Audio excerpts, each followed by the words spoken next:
का।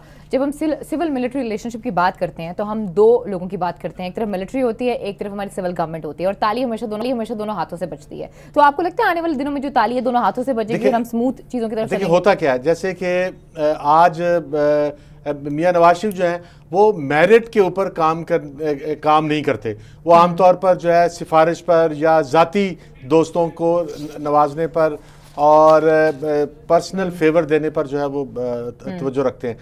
अब जैसे उन्होंने जो है इवन वो जो मुख्तलिफ ओहदों पर जो है वो मेरिट की बजाय जो है वो ज़ाती दोस्ती को और ज़ाती वफादारी को और पार्टी वफादारी को इंपॉर्टेंस देते हैं। तो अच्छा, जनरल साहब लाइन पे हैं। हाँ। जनरल साहब मुझे बताएं कि जब प्राइम मिनिस्टर जो है वो मेरिट की बजाय जो है वो फेवरेटिज्म कर रहे होंगे और अपने भाई को उन्होंने चीफ वजीर आला बनाया होगा पंजाब का, अपने समधी को जो है डिप्टी प्राइम मिनिस्टर बनाया होगा, अपने भतीजे को जो है वो डिप्टी वजीर आला बनाया होगा, अपनी बेटी को जो है वो मीडिया का सर्कल हेड बनाया होगा, तो इस सूरत हाल के अंदर फिर एक तरफ इमरान खान एजिटेट कर रहे होंगे, पीपल्स पार्टी लड़ रही होगी, तो ऐसे में आर्मी चीफ आपके ख्याल में एक दूर बैठ के तमाशाई रहेगा या पार्टिसिपेट करेगा?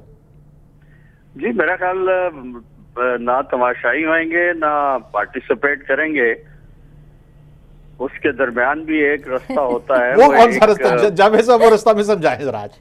जी, वो न्यूट्रल ऑब्जर्व होता है एक पार्टिसिपेशन का। हाँ। क्योंकि इशू देखें आप, जैसे जी आप सुन लें, इशू ये होता है कि अगर आप उसमें एक्टिवली एंगेज होती है मिलिट्री किसी पॉलिटिकल जो कश्मकश में, तो हाँ। उसको भी कोई बख्शने को तैयार नहीं होता।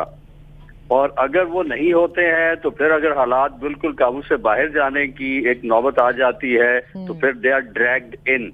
आपने इसको पीएनए की जो मूवमेंट थी उसको भी देखा था आपने कि किस तरीके से एक वैक्यूम क्रिएट हुआ और किस तरीके से पॉलिटिकल फोर्सेस ने एक दूसरे को नीचा दिखाने के लिए थर्ड फोर्स को ना सिर्फ वैक्यूम क्रिएट किया, उनको इनवाइट किया। हाँ, जरा साहब, जब गवर्नमेंट जो है वो डेमोक्रेटिकली बिहेव ना कर रही हो और अपोजिशन को ऑप्रेस कर रही हो, मेरिट का लिहाज ना कर रही हो, और खुद डेमोक्रेटिक जो बेसिक वैल्यूज हैं, डेमोक्रेसी में तो सबको साथ लेके चलना होता है ना। माइनॉरिटी के राइट जो हैं उनकी मेजोरिटी के राइट नहीं होते, माइनॉरिटी के राइट होते हैं। जब आप छोटी पार्टियों को, छोटे सेक्शन को और पूरी सोसाइटी को साथ लेके नहीं चलेंगे तो फिर आप खुद जब प्राइम मिनिस्टर जमहूरियत का एहतराम नहीं करेगा तो कैसे पॉसिबल है कि फौज जो है वो तमाशाई बनी रहे?